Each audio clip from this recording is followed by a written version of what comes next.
Interest rate decisions.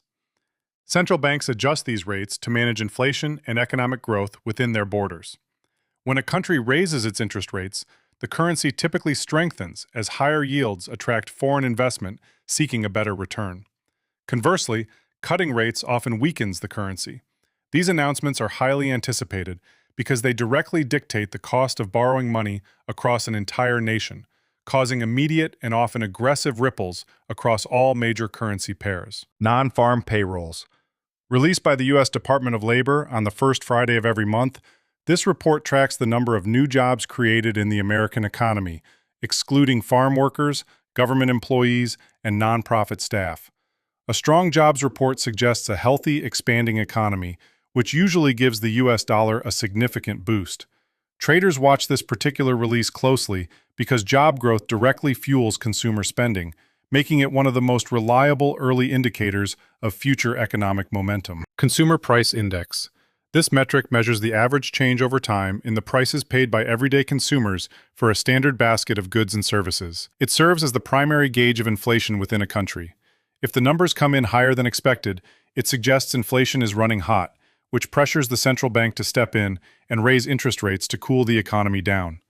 Analysts monitor these figures to predict those central bank movements, knowing that runaway prices can rapidly erode a currency's purchasing power on the global stage. Gross domestic product. Representing the total monetary value of all finished goods and services produced within a country's borders in a specific time period, this is essentially the ultimate scorecard for economic health. An expanding output signals a robust business environment and typically drives demand for the national currency. However, a shrinking output can indicate a looming recession, prompting a swift sell-off as investors move their capital to safer, more stable regions of the world. Retail sales. This data point tracks the total receipts at stores that sell merchandise and related services directly to the public.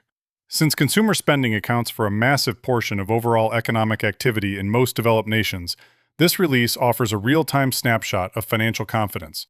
When everyday people are willing to open their wallets to buy cars, clothing, and electronics, it reflects a strong underlying economy and generally supports a much stronger domestic currency. Purchasing Managers Index.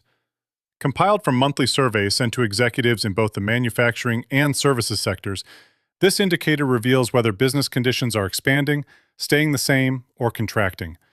A reading above 50 points toward expansion, while anything below signals a slowdown. It acts as a crucial leading indicator because purchasing managers hold the purse strings for their companies, and their current buying habits provide a surprisingly accurate preview of factory production and hiring trends for the coming months. Trade balance. This figure calculates the difference between the value of a country's imports and its exports over a given period. A trade surplus occurs when a nation exports more than it imports, creating a natural, ongoing demand for its currency, as foreign buyers must convert their money to pay for those goods. On the flip side, a persistent trade deficit means more currency is flowing out of the country than coming in, which can quietly drag down the exchange rate over the long term. Central bank speeches. Official press conferences and public addresses given by key policymakers often move markets just as violently as hard data releases. While actual policy might not change during the speech, traders meticulously analyze the tone and specific word choices used by these officials to guess what might happen at the next formal meeting.